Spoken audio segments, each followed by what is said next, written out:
Yo, what's up mga pare ko? Winelcome ng Hinebra sa unang debut nila itong si Troy Rosario kontra sa NLEX Road Warriors. Sa nangyaring laban nila, nakuha agad nila yung unang panalo nila sa Commissioner's Cup. Binantayan ni Coach Tim kung anong impact yung maibibigay nga nitong si Troy sa Gene Kings. Dahil sinabi nga nito, yung isa sa mga inaasahan nitong si Coach Tim kay Troy mula sa depensa, rebounding, assist, lalo na yung scoring nito. Yan yung sinabi ni Coach Tim ko na inaasahan niya dito para kay Troy at nakita naman natin yan na nagamit niya sa unang debut nila. Mula sa depensa sa ilalim at rebounding nito kontra sa NLEX, nagamit talaga ng maayos. Ang versatile nga nitong si Troy Rosario. Meron siyang 9 points and 7 rebounds at may 4 out of 11 from the field. Medyo mababa sa unang debut niya. Mukhang medyo nanibago nga lang daw itong forward na to ng Gene Kings. At nangyari yung sinabi ni Coach Tim ko na magagamit talaga nila itong si Troy pagdating sa loob.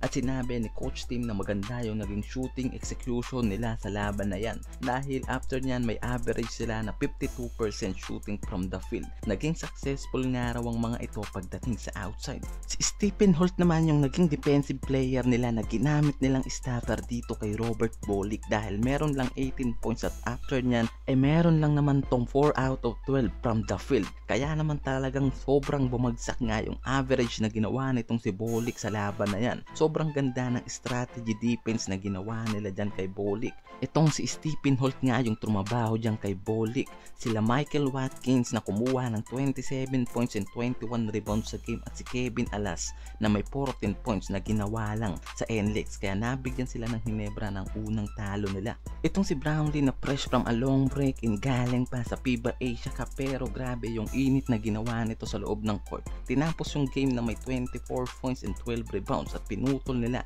yung win streak na mayroon ng NLEX. Maganda yung naging panimula ng mga to sa pagbabalik nila ngayong Commissioner's Cup. Ang tanong na nga lang kung magpapatuloy nga raw yung magandang track ng mga ito sa conference ngayon, lalo na sa mas pinalakas pa nilang roster. Sunod nilang makakalaban dyan itong Phoenix Fuel na 0-3 ngayon. Sunod itong pangatlong game nila kontra sa Eastern na isa nga sa napakalakas ngayon na team dito sa Commissioner's Cup at nasa top 2 seed ngayon at may 4-1 win-loses at ang pera pirma yung tatlong na yan na makakatapat ng Gene Kings ngayong weekends.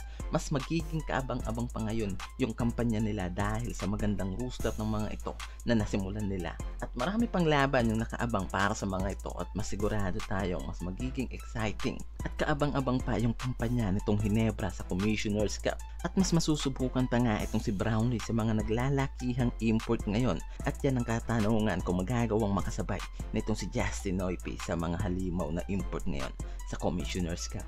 Pero teka lang mga pare ko, bago ka maglipat, this is Renon Sports TV at hihingin ko yung sandaling oras mo para hingin ang iyong suporta sa aking channel. Just like the video and mag-subscribe, then click the notification bell para maging updated ka sa mga video ko pang ilalabas about sa PBA at marami pa tayong pag-uusapang bagay about sa Liga ng Pinas.